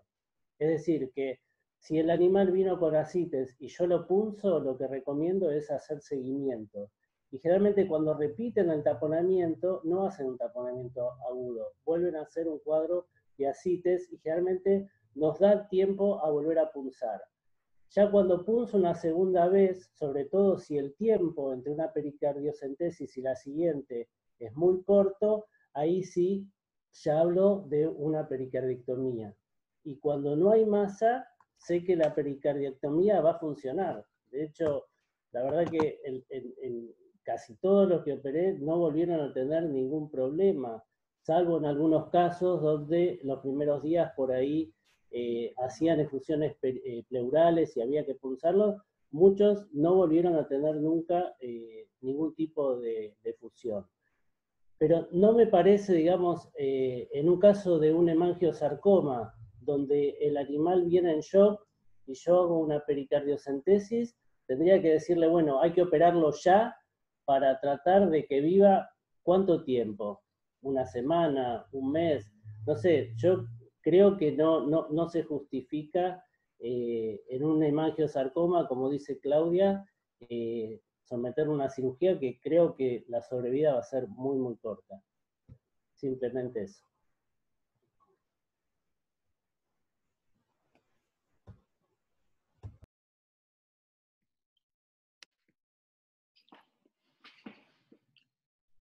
Continúo, Ignacio, ya que me habías como citado para responder después. ¿Aló? Dale, dale. ¿Aló? Sí, Nacho está silenciado, no sé por qué. Ahora, sí, Anderson. Ahora sí. Ok. Se me había silenciado, sí. Ahora sí, Anderson, no hay problema. Ok, disculpen. A ver, quiero iniciar esta participación con una pregunta que creo que aportaría también a este debate de si se hace o no se hace. Una vez aliviada la efusión pericárdica por pericardiocentesis, ¿cada cuánto recomiendan hacer seguimiento? Porque hablamos de que hay pacientes que lo hacen a los 2 meses, 2 años, 5 años. Entonces, la pregunta mía es, ¿cada cuánto lo citan para saber si está haciendo o no está haciendo? ¿Lo citamos cada mes, cada año? Entonces, esa dificultad de predecir si el animal va a hacer otra vez efusión o no, digamos, yo creo que tenemos una dificultad grande en esa predicción. No sabemos cuándo va a volver a llegar el paciente. Ese es lo que creo yo. No sé si estoy un poco atrasado y hay algún factor pronóstico que nos pueda indicar que ese paciente va a volver en X cantidad de tiempo, digamos, en promedio. Ahora bien, estoy muy de acuerdo con lo que el doctor Marcelo plantea hace un momento. Las técnicas quirúrgicas han mejorado muchísimo de hace 30 años para acá.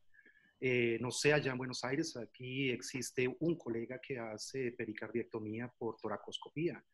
Creo que allá también hay colegas que trabajan con mínima invasión remover pericardio y los resultados son fantásticos. Una cirugía que se demora 30 minutos menos sin mayores problemas. Entonces, eso también, el avance que se ha tenido tecnológico y el avance quirúrgico nos permite plantear esa opción independiente del tiempo de sobrevida del paciente, porque como bien lo dijo Marcelo, eso es una decisión del propietario, no nuestra.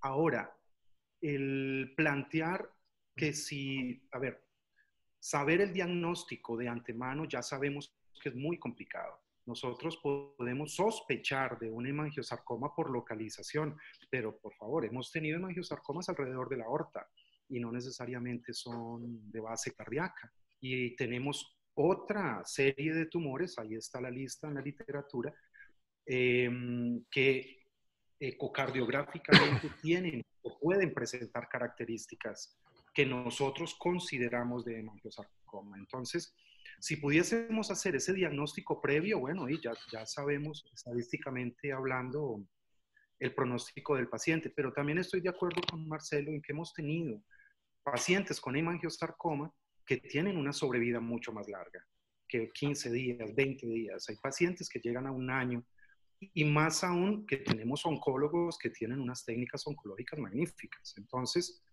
el planteamiento de quitar el pericardio creo que es una opción viable e inicial.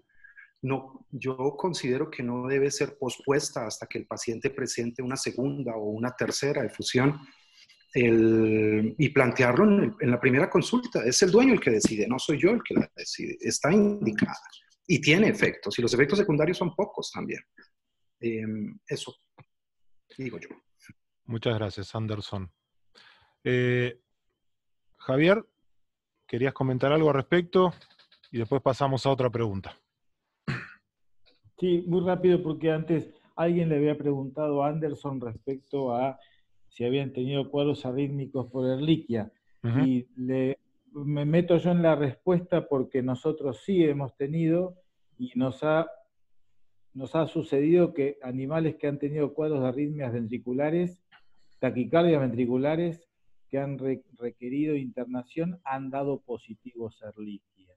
Y que luego, bajo el tratamiento de la erliquiosis, no lo han repetido. De hecho, está acá Gustavo Pompili entre nosotros, y él ha tenido mucha experiencia en internación en la nocturna de Morón, y después de hablar de Ehrlichia y darnos una clase y todo, ¿no, Gustavo?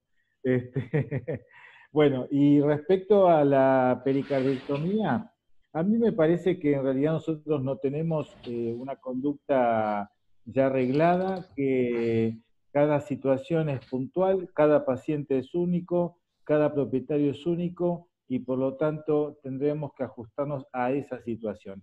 Hay gente que requiere esperar a varias punciones para poder decidir o hacer la cirugía, y hay gente que está optando ya por la cirugía, ya sea de la neoplasia o del tumor. De hecho, hace unos minutos recibí una pregunta de una colega por una perra que tiene un tumor y una colecta pericárdica, y que quieren ver la posibilidad de operar. O sea, ya la gente tiene el diagnóstico, una leve colecta no requirió punción y ya está empezando a operar. O sea que vamos a tener toda una gran gama de opciones, y que depende de las personas el decidir qué hacer. Y lo último, en realidad, situaciones de muerte súbitas por colectas pericárdicas, la verdad que yo he tenido muy pocas. Y respecto al tema de los controles de los animales que se han punzado, que dijo Anderson, al principio los hacemos semanales, después cada 2 semanas, después mensuales. Hay animales, como decía Andrés antes, Balázs, que han pasado meses y no han repetido colectas. Hay animales que han pasado años y no han repetido colectas. Hay gente que no ha optado en hacer la cirugía. Así que creo que tenemos tan grande el abanico que no sé si una norma puntual de operar o no operar sirve para todos los casos. Gracias. Muchas gracias, Javier.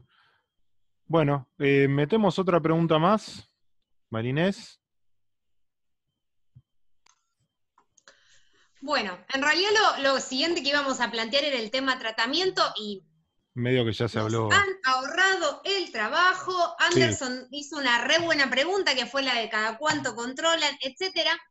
Pero queríamos ver, y seguro que Sandra Matoni tiene algo para contar, porque estuvo hablando con Martín Marcos, si había alguna experiencia en toracoscopía, que es un poco lo que se viene.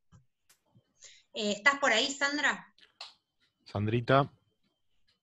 Sí, bueno, yo le pregunté a Martín y él me comentó que sí, en la Universidad de La Plata tienen un servicio de cirugía mínima invasiva que, bueno, lo están montando con mucho esfuerzo y de a poco, como todo sucede acá en este país, y que tienen más experiencias en laparoscopías, que sí han hecho unas 10 toracoscopías, básicamente para tomas de muestras, ya sea pulmonares, pleurales o de masas. Han hecho 4 o 5 pericardiectomías, y básicamente eso es lo que están haciendo. Que bueno, ahora obviamente con todo esto de del COVID está todo paralizado y bueno, y que les cuesta mucho conseguir equipamiento y demás, pero bueno, de a poco se van moviendo. Eso es todo. Muchas gracias, Sandra. Bueno, ¿alguna otra pregunta que podamos hacer, Inés? ¿Alguien que quiera comentar algo más? No sé si alguien quiere contarnos algo, alguna experiencia, algo respecto del seguimiento. Teníamos como que fuimos un poco hablando de las pericardiectomías, de las pericardiocentesis. No sé si alguien nos quería contar alguna experiencia, algo más, lo veo al doctor Bockenhans que levantó el dedo. Levantó Si el dedo. alguien quiere contar algo más, porque van a ser las 11 de la noche, somos tan buena compañía. Sí, eso es verdad. A ver, tenemos... Y también, perdón que me meta, también queríamos hablar cómo hacen el uso de los corticoides, las dosis que hacen y los controles, cuánto tiempo le dan corticoides, si es que lo usan. Eso había quedado pendiente, Inés. Ahí te doy una mano. Bueno, tengo pendientes a 3. Vamos con Nicolai. Nicolai, ¿qué querías comentar? Hola, ¿cómo están? ¿Qué tal? ¿Cómo te va? Muy bien.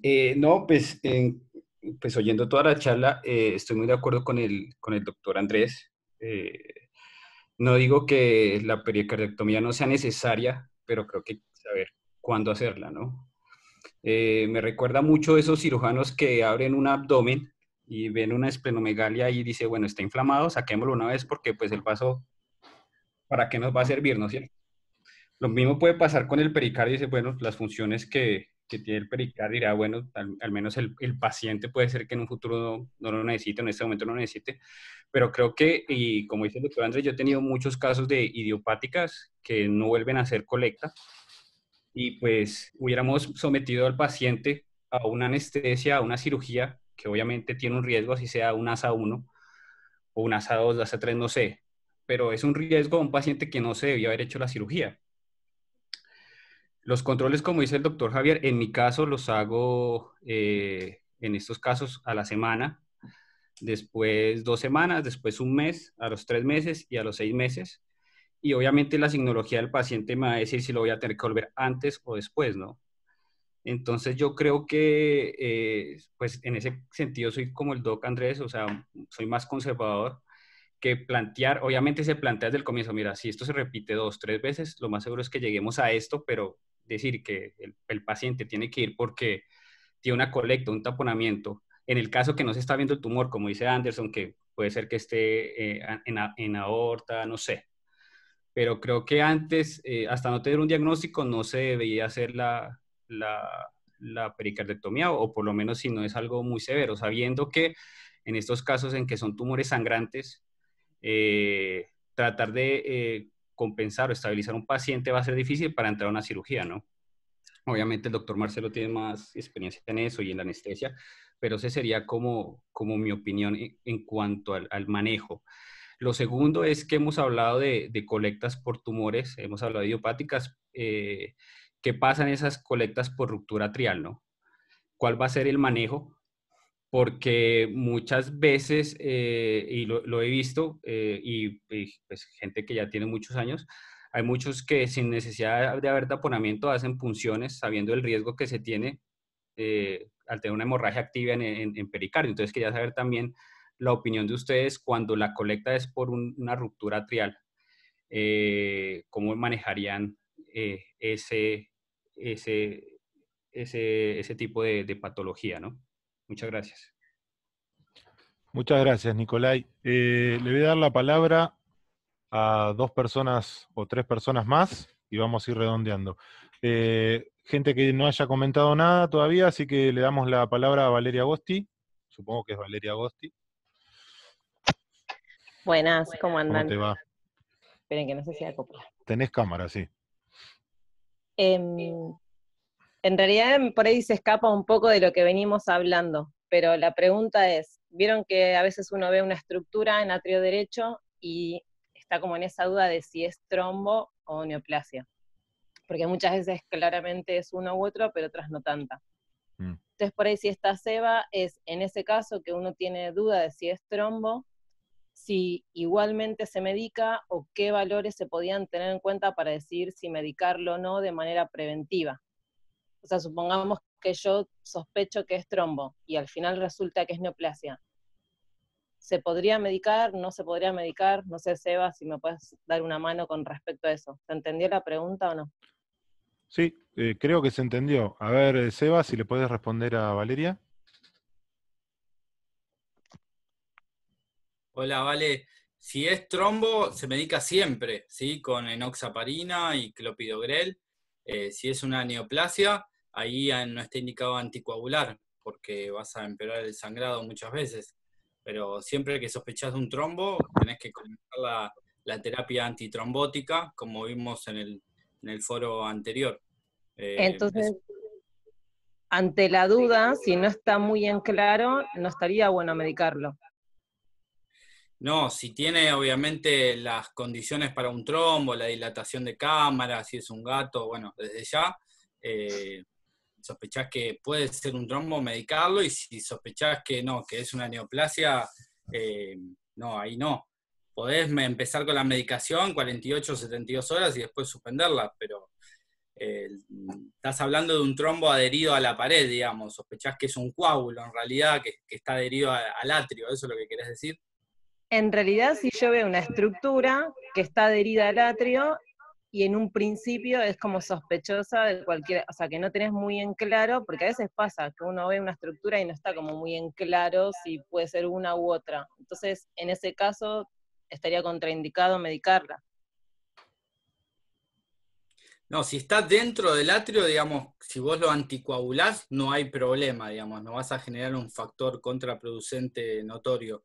Ahora, si está en la pared y eso sangra, sí te puede hacer una hemorragia pericárdica. Perfecto. Por eso depende de dónde esté ubicado. Bueno, muchas gracias por la pregunta y la respuesta. Le damos la palabra a Rafael. Rafa, buenas noches. Hola, ¿me escuchan? Sí, perfecto. Quería hacer una especie de resumen, porque, bueno, muchas veces se han nombrado distintas patologías. Con Andrés presentamos hace años un trabajo respecto de incidencia de neoplasias en perros con colecta pericárdica. Era un número importante, 150 casos de colectas pericárdicas, y entre ellas 50 neoplasias, o sea, neoplasias, masas visibles, que no siempre es neoplasia, ¿sí? Y el porcentaje da más o menos, o sea, de esas 50 neoplasias o supuestas neoplasias, 31 casos relacionadas con el atrio derecho, que uno sospechaba que podía ser hemangiosarcoma. Hay trabajos que dicen que ya no hay que tocarlos y que lo indicado es hacer quimioterapia sin la pericardiectomía.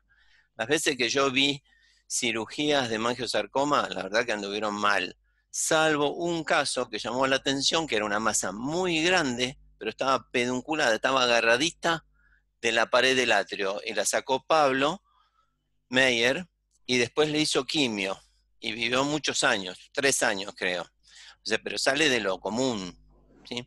Respecto de quimiodectoma, yo nunca logré convencer a un dueño que hiciera una pericardiectomía teniendo una masa, porque en general se dan en perros de cierta edad. No, nunca logré convencerlo. Sé que Andrés sí lo pudo hacer, porque hay un paciente controlado de él. Y, o sea, en cuanto al concepto de la pericardiectomía rápida o no, estoy de acuerdo con Andrés, probablemente porque somos de la misma época. Yo soy un poco mayor. Que espero, o sea, ¿por qué indicar una pericardiectomía enseguida si no hay masa? Si la colecta es muy chica, porque me está diciendo que ese pericardio no es elástico, entonces está indicada la cirugía lo antes posible. A veces ni siquiera la primera punción, directamente va a cirugía, porque estamos pensando en una efusivo-constrictiva. Lo peor que nos puede pasar, como señaló Nacho, es que se haga una constrictiva. He visto, Guillermo operó en la facultad hace más de 20 años, un perro con una constrictiva y se murió al toque por el tromboembolismo. Después, bueno, también como dijo Andrés, las que son raras y uno no sabe si corresponden al atrio o corresponden a la aorta, como para decidir qué. Se te fue el audio, Rafa. ¿Estás? Uy, qué pena. A ver, capaz que se desconectó. La conexión, me parece. Sí, me parece que se desconectó. Bueno, hasta que vuelva Rafael, ¿quién más quería hacer una preguntita? Después, bueno. Ah, ahí estás. No se me ocurre otra cosa para aclarar, así como resumen. Rafa, te perdimos en unos segunditos de audio. De golpe se congeló la imagen, yo dudé. Sí, debe haber sido la conexión. Habías dicho lo de Belerenian, la pericarditis constrictiva, que se murió de tromboembolismo, y después seguiste y ahí se te cortó. Cuando hablabas de las masas que estaban entre atrio y aorta. Esa, ahí está. Sí, ahí, o sea, en el trabajo que presentamos había solo 4 casos que uno no podía decir que fueran de atrio o de aorta. ¿Sí? Eran pocos casos, pero lo difícil es convencer al dueño, para mí, convencer al dueño que haga una pericardiectomía cuando hay un tumor. Y como bien señaló Andrés, sí, a veces con una punción y corticoide, a veces pasan años sin que repitan, pero no sabemos cuándo. Por eso hay que controlarlos, lo va a controlar el clínico. O sea, yo le mando mucho trabajo que el clínico lo controle, y si nota que aparecen signos nuevos, lo deriva. ¿Sí? Yo no lo veo con tanta frecuencia. Bueno, no me acuerdo más. Muchas gracias, Rafael. Gracias por la opinión y por haber participado. Respecto de lo que preguntabas, Nicolai, que preguntabas el tema de la ruptura atrial, por supuesto, ruptura no neoplásica, por ejemplo, no sé, en una endocardiosis mitral con jet lesion, con lesión en jet, que genere un debilitamiento de la pared y produzca ruptura atrial. Acá, bueno, comentaba Andrés que seguramente no llegaron, y la realidad es que lo más probable es que se mueran, porque produce un taponamiento tan agudo que el paciente entra en shock en minutos, entonces, o segundos. Probablemente no llegue ninguno a ningún tratamiento, y complicado hacer un tratamiento en un atrio que sangra dentro del pericardio, que sabés que tenés que liberar el pericardio, y si liberás el pericardio sigue sangrando, y si lo querés sacar de shock con fluidos, puedes hacer que sangre más y empeorar el taponamiento. Es medio complicado. Alguien, por ejemplo, Sandrita o Pablo Donati o Macarena, que hacen emergentología y cuidados intensivos, ¿qué opinión tienen al respecto? Y cerramos con esto.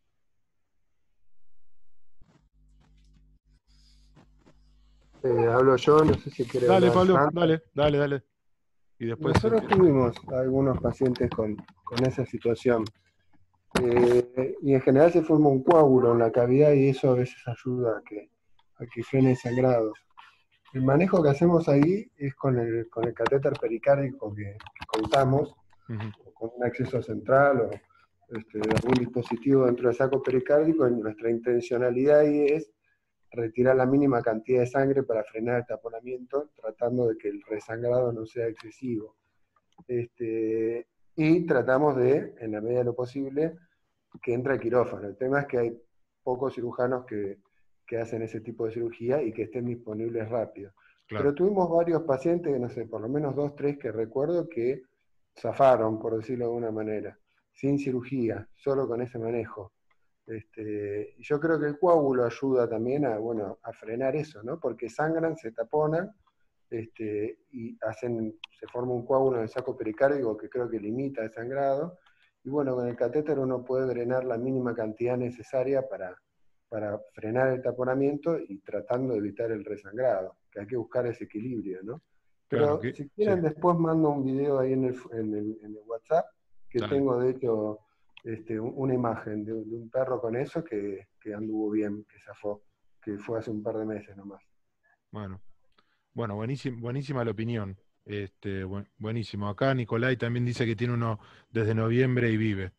Bueno, es bueno saber que existen casos que zafan. Sí. Así que bueno, buenísimo. Bueno, ¿alguien que quiera comentar algo más?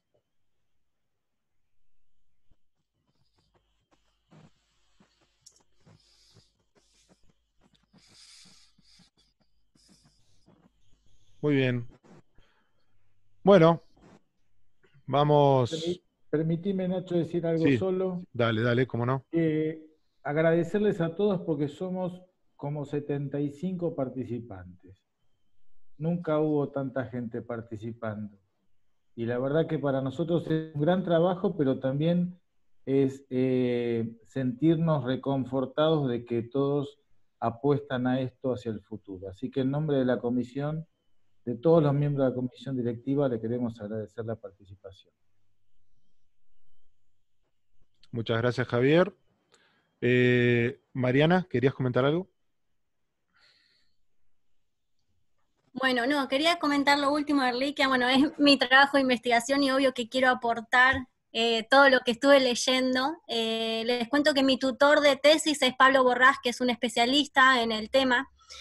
Él lo que me dice, yo cuando empecé a plantear el tema de investigar Erliquia, dije, bueno, tenemos que conseguir todos perros PCR positivos, porque si no, no va a ser muy fidedigno mi estudio. Me van a decir, ¿pero por qué?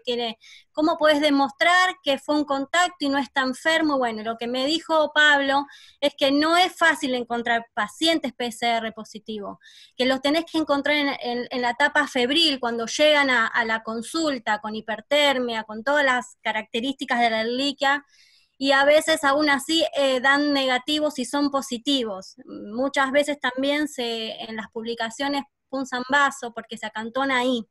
Así que estoy de acuerdo con Seba, y ya lo hablamos del tema, que últimamente todo es Erliquia, pero ojo, que no siempre es frecuente encontrar pacientes PCR positivos, y en la bibliografía habla además lesiones cardíacas en la Erliquia crónica.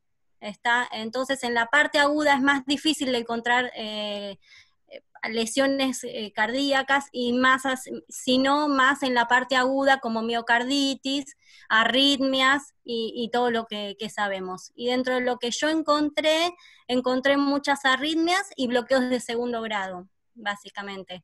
Y efusiones, como les contaba, una sola pude diagnosticar, y en la bibliografía no es lo que más hablan. Creo que la llamé el otro día a Sandra y le dije, vamos a buscar más porque no encuentro ninguna bibliografía que me hable de las efusiones, y encontramos una en más de 20 trabajos leídos que hablan de una efusión pericárdica con Erliquia.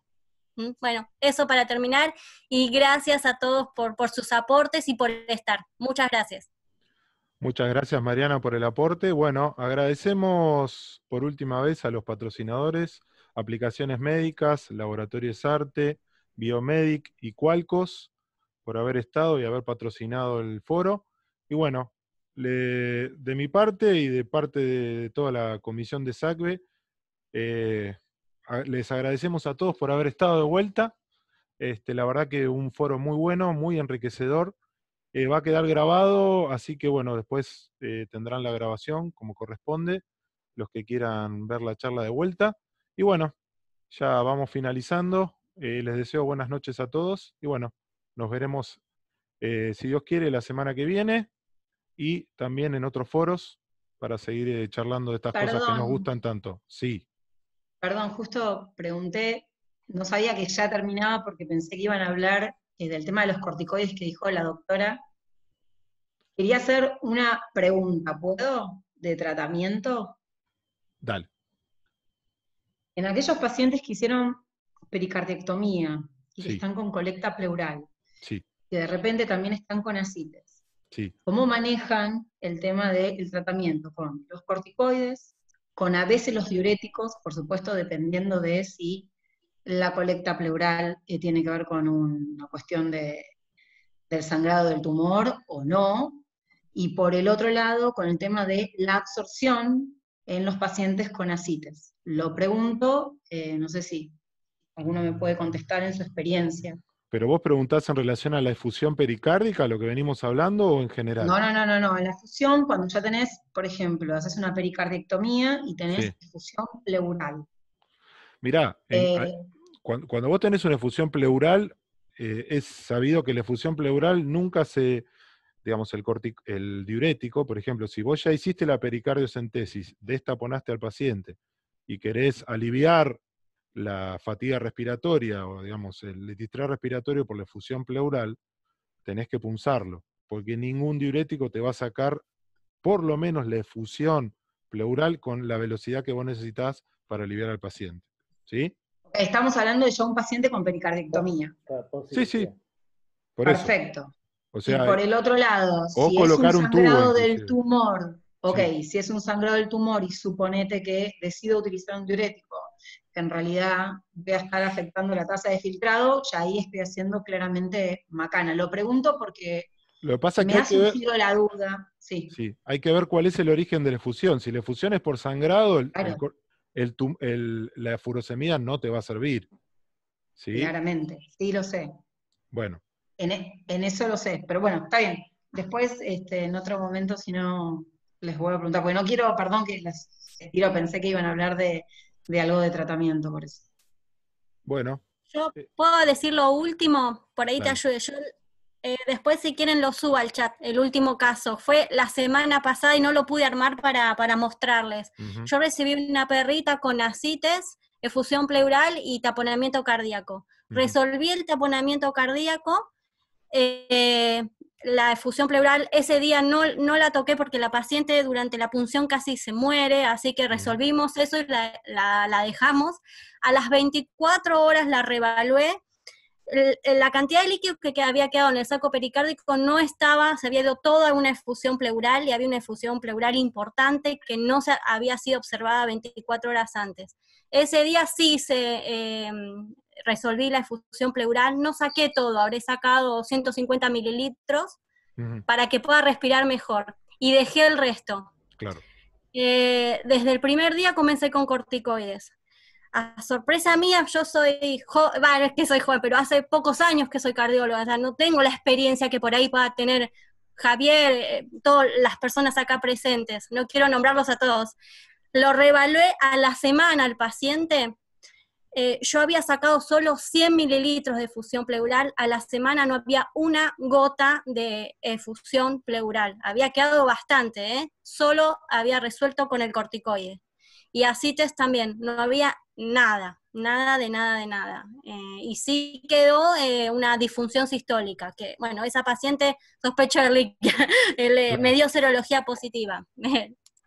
Pero bueno. Está bien, muchas gracias. Yo, perdón que lo pregunté, pero es porque tengo básicamente el caso de un ovejero alemán. Una sola Perdón. aclaración. Sí. Sí. No, que lo que vos decís es, a ver, puede ocurrir en las pericardiectomías que junten por dos causas distintas, posterior a una pericardiectomía. Una es que sea idiopática y que los primeros días la pleura tarda, digamos, en adaptarse a aumentar la absorción. Entonces puede ocurrir que los primeros días tengas que o dejar una sonda colocada o hacer toracocentesis hasta que la pleura se adapta y después no lo repiten más. La otra causa es que sea un mesotelioma y ahí obviamente vas a tener que hacer quimioterapia. Ok, Doc, porque esta perra ya tiene una cirugía ya hecha hace 4 meses. El tema es que tiene disnea transitoria y tiene colecta pleural. El tema es que yo planteé punzar para ver si viene justamente esto que estamos diciendo, sangre pura, que obviamente no me va a servir el diurético y al contrario la voy a deshidratar, pero por el otro lado, como no accedieron a punzarla, por eso tengo esta duda acerca del tratamiento, y además el ascites que me impide por ahí una absorción. Habría que ver si no tiene un mesotelioma, si después de 4 meses de una pericardiectomía sigue haciendo colectas. Sí, evidentemente pensaría... la causa es otra, hay que buscarlo por otro lado, exacto. Coincido con Andrés. Bueno, muchas gracias, muchas gracias. No, de nada. Bueno, vamos cerrando, muy buenas noches a todos. Una cosa, no se olviden que la semana que viene, por nuestro canal de YouTube, el doctor Pablo Batista va a estar ofreciendo una charla dirigida a veterinarios clínicos, en la cual va a abordar las cardiopatías congénitas más frecuentes. Así que jueves que viene a las 9 de la noche, los que quieran, y si tienen veterinarios clínicos que quieran invitar, la vamos a pasar por YouTube porque se va a caer el sistema, estallamos las redes. Bueno. Así que nos vemos el jueves que viene. Muchas gracias, Inés. Esperamos a todos, no se olviden. Listo. Gracias, muchas gracias. Cerramos la transmisión. Hasta mañana.